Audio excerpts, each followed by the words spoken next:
Hey, I'm The Game, and you're watching Billboard.com.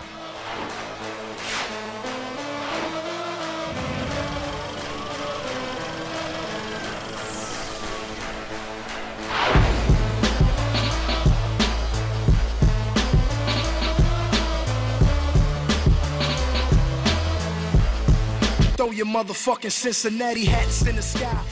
I wanted to sort of take all three of my albums and combine them all.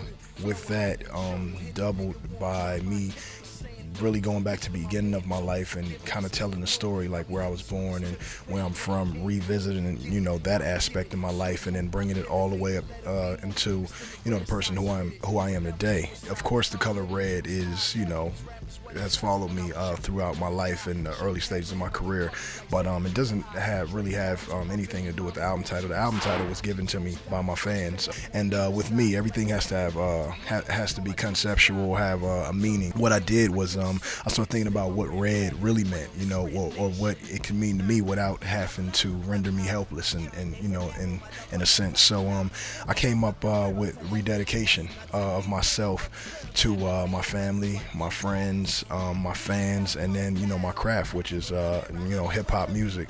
And then redemption. I figured after all that I've been through in my life that it was time to kind of do away with my past and start all over and make a new beginning. So you know, rededication and redemption, you know, and the first three letters in both is R.E.D. His mom's and pops from Compton.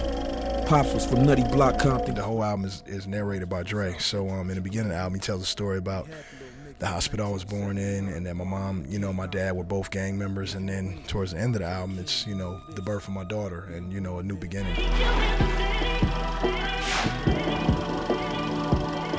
It's always good when you can start an album off right. Like, this is a song where I can kind of really express how I feel about all of my albums and really, you know, tell people how I, you know, judge myself in a sense. So I did that, and, you know, I asked Kendrick to do a verse, but he did a verse that was too long, so I had to chop it. And what I did was I used the first 8 bars of his verse and I made it the hook. And then at the end, I kind of let the hook play out and let him finish his verse, so it was dope. But that's hip hop, you know. You can kind of cut and chop and you copy and paste and do whatever you want to make it classic.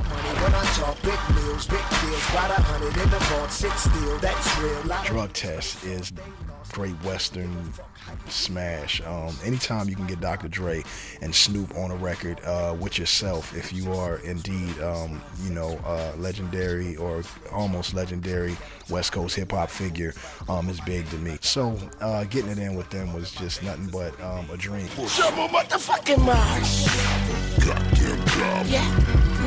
Weird, funny, crazy, and a little out of pocket. I called it Martians versus Goblins because me and Weezy have been saying that we were, you know, Martians for as long as I've known him. And then on the song he says, what's it going to a goblin? So I'm like, man, maybe he's not a Martian no more. He's calling himself a goblin. So then Tyler comes out with an album called The Goblin. And so I just wanted to pit all of us up against each other and, you know, kind of mix it in and just call it Martians versus Goblins.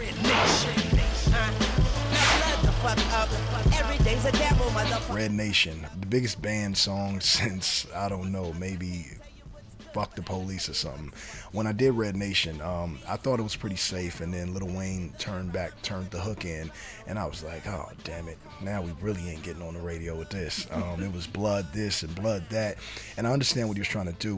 He used blood in a metaphorical sense where it was just broken down as different meanings on the hook, but media and radio and Viacom, BET, MTV, everybody, Radio 1 took it the wrong way, but I understood. They got a certain demographic that they, you know, that they got to please, and I got kids, so I definitely understood. So it was no hard feelings. It was never my intention to have it be gang affiliated or for anybody to listen to it and then want to go join a gang. It's just, you know, a good hip hop song.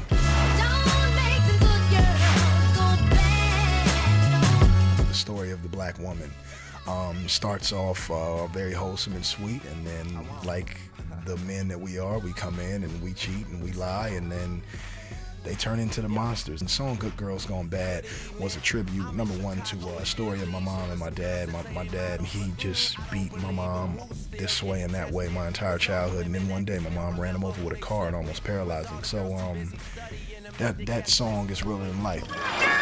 My nostalgia's 100% Compton, 0% snitch. Ricky is the story of every fallen young black man in Los Angeles. What people don't understand about Boys in the Hood is that aside from it being a movie, that was the everyday lifestyle of young black teenagers in Los Angeles, county. I kind of always wanted to make that movie into a song, and so I called DJ Khalil and I told him what I needed, and he was like, I don't think I'm gonna be able to do that in a couple of days. And he called me one day about 4 or 5 months later, and he was like, where you at? I'm like, I'm in the studio with Timbaland. He came down and he played the beat to Ricky, and I mean, it was so theatrical and scary that we were just like, wow. But I went in the booth and I just freestyled the song from top to bottom. Pull the blinds down and took one hit of the endo. Niggas ain't doing shit, but still on my neighbors. I took the concept from the TV show First 48, and then I pitted it up against a story that,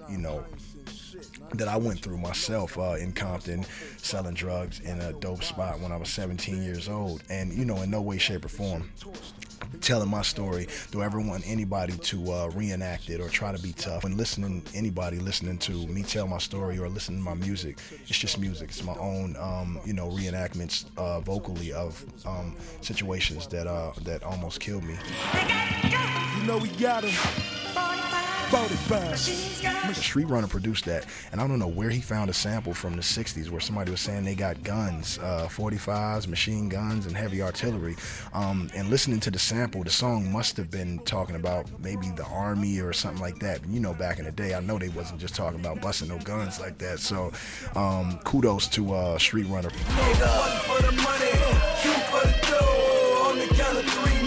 What Paramedics is that, Jeezy, the laugh, the ha-ha, and you always wanted to do that laugh on your records, but you can't because you would be biting Jeezy. So I figured I would just get Jeezy on the song finally and just live vicariously through him, if only for 3.5 minutes. It's high energy, it sounds like a Jeezy record, and that's exactly what I meant. The boys want their music on blast. Don't turn it down, turn it up every time the cops pass. Speakers on blast. As soon as I heard it, I thought E40 and Big Boy. But I had wrote too many verses, so I had 2 verses. Regular song format is 3 hooks, 3 verses, and so we were at a standstill on who to get on it. So I reached out to both Big Boy and E40. E40 sent his verse back, and I was like, okay, now we got a song, and I put E40 at the end, and I rapped the first 2 verses. Then the day after, Big Boy sent his verse, and it was so crazy that me and my guys had an argument in the studio. We must have argued for about 3 hours who to take off. I came to the conclusion that it'd be okay if the song just had 4 verses.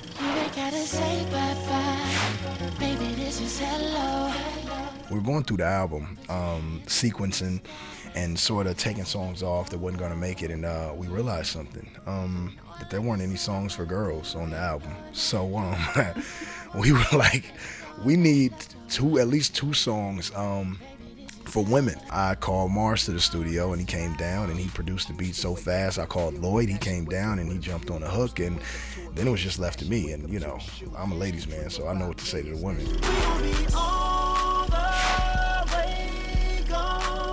I felt like women should have, more than just one song, or they would be mad at me, and I didn't want that. So once again, I called Mars to the studio, and he produced that one really quickly. Mario just happened to be working in the same studio, so he came over and we wrote the hook together. It's always the songs that I don't like that everybody else loves, and I'll take you through the history of that. Dreams was a song that I thought was alright, but I don't really like it. I always want to rap about like what really goes on in the hood, talk about my friends being murdered. But Dreams went on to be successful. I'm gonna start making songs that I don't like more, and maybe I can go diamond on the next album. All I know is this pain and this life and this struggle. I think that's the only song on the album where I could just rap freely. I wanted one song where I could just rap freely, no concept, just rap, and I was able to do it. And Boy Wonder provided a great beat, which I think that all of Boy Wonder's beats sound like they were stolen out of Drake's safe. So I was appreciative on being able to inherit one of those jewels.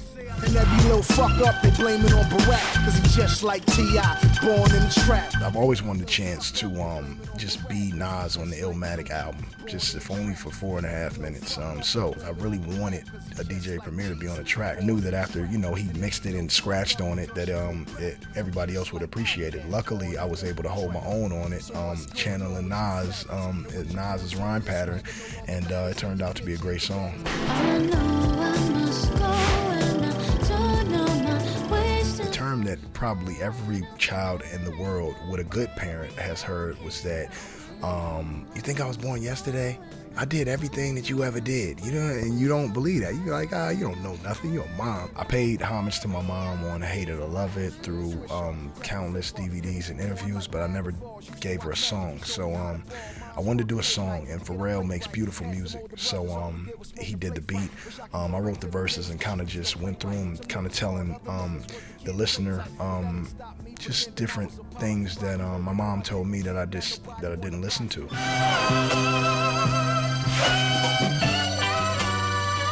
For the first 6 months of my daughter's life, I slept with my eyes open. I didn't get hardly any sleep because I would watch her every single night. That song dedicated to her. And then while we were doing the song, I remembered that I had the entire birth on my iPhone. I pulled the phone out, and once I listened to it, I shed tears because I couldn't believe that I had it on there. And then once I put it on the song, you know, my intention was just to share my experience with people that didn't have children, and with people that did have children, to remind them of how beautiful birth is and how much we should appreciate our kids. Crazy birth is loading up this Beretta, cause this time I'm having a baby girl, so it's whatever, whenever.